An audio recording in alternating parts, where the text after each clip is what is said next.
My name is Irene Ouellette. I'm 32 years old now, but 5 years ago my life ended in a way I never expected. Not because I failed, not because I made some terrible mistake, but because my sister told a lie, one lie, and that lie cost me my entire family. My parents blocked my number, they returned my letters unopened, they skipped my medical school graduation.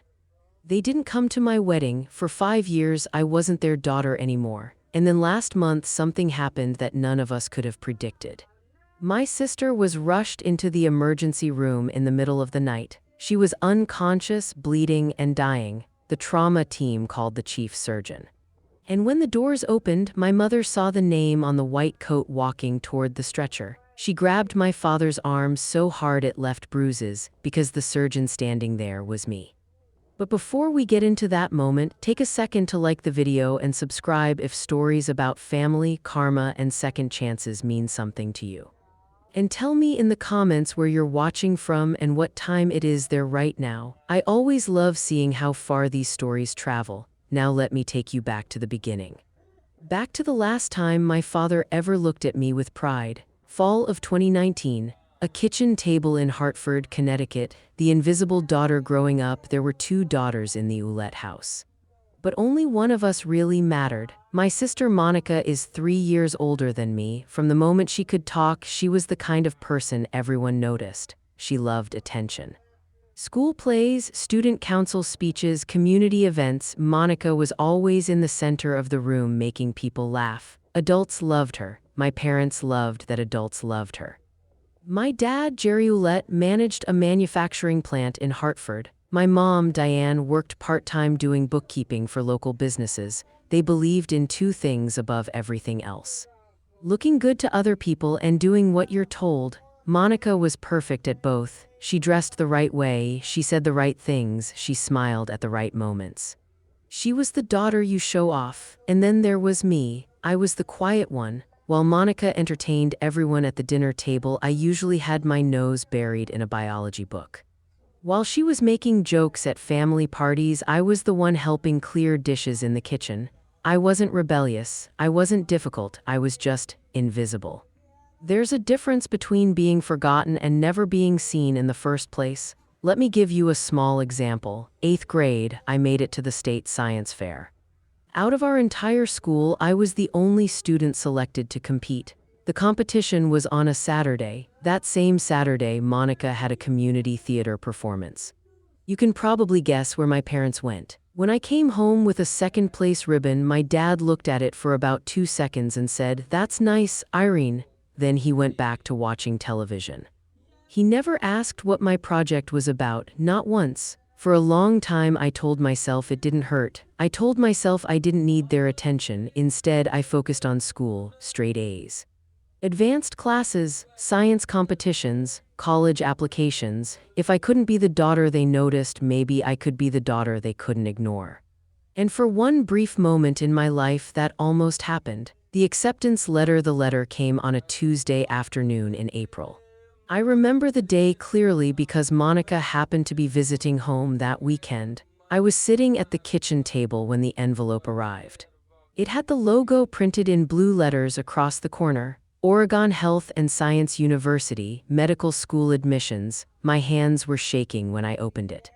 3 lines into the letter, I started crying. I had been accepted, 3,000 miles away from Hartford, but accepted into a real medical school.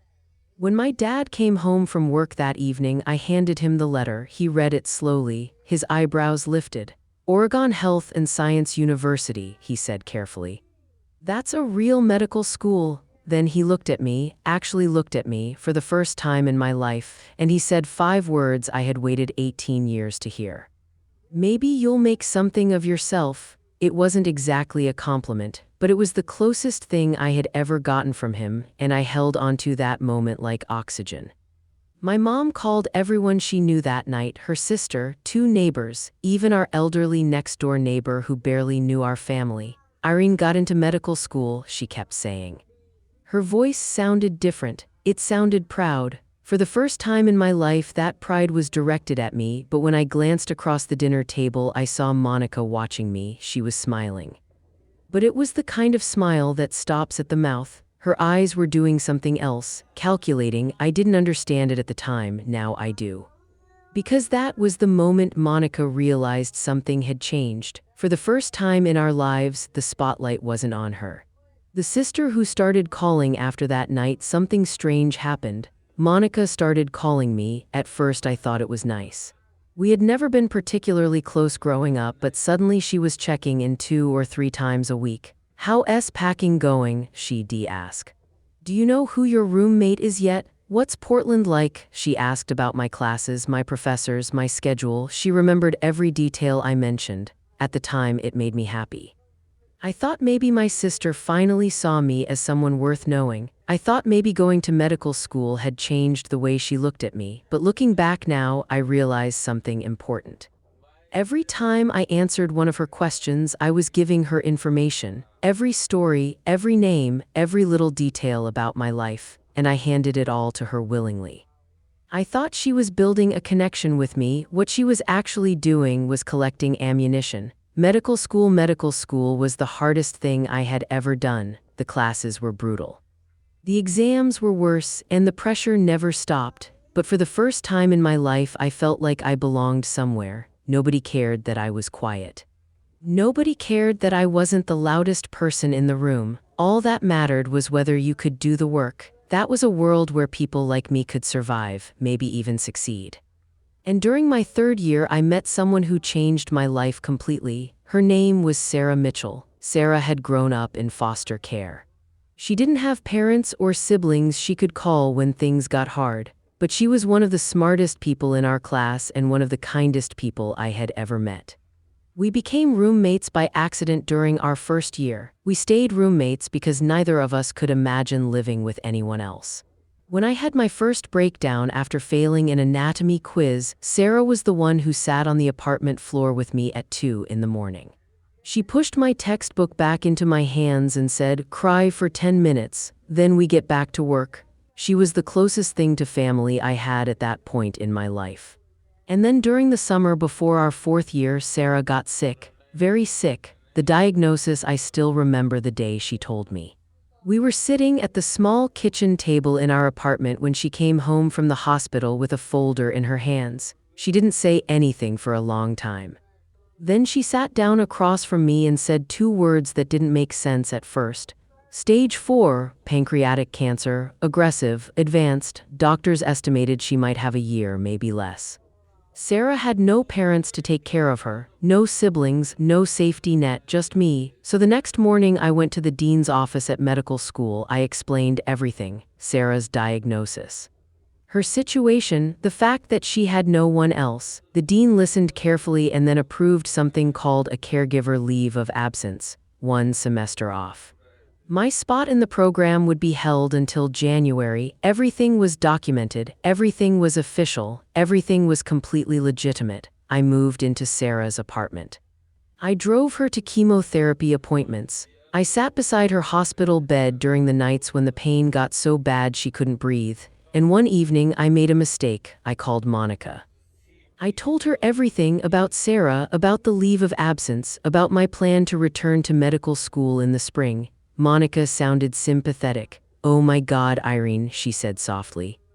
"I'm so sorry." She paused. "Don't worry, I won't tell Mom and Dad, they'll just panic." I thanked her. I thought she was protecting me. 3 days later, she called my parents. The phone call, I was sitting in a plastic chair next to Sarah's hospital bed when my phone rang. It was 11:04 at night. The screen showed my dad's name.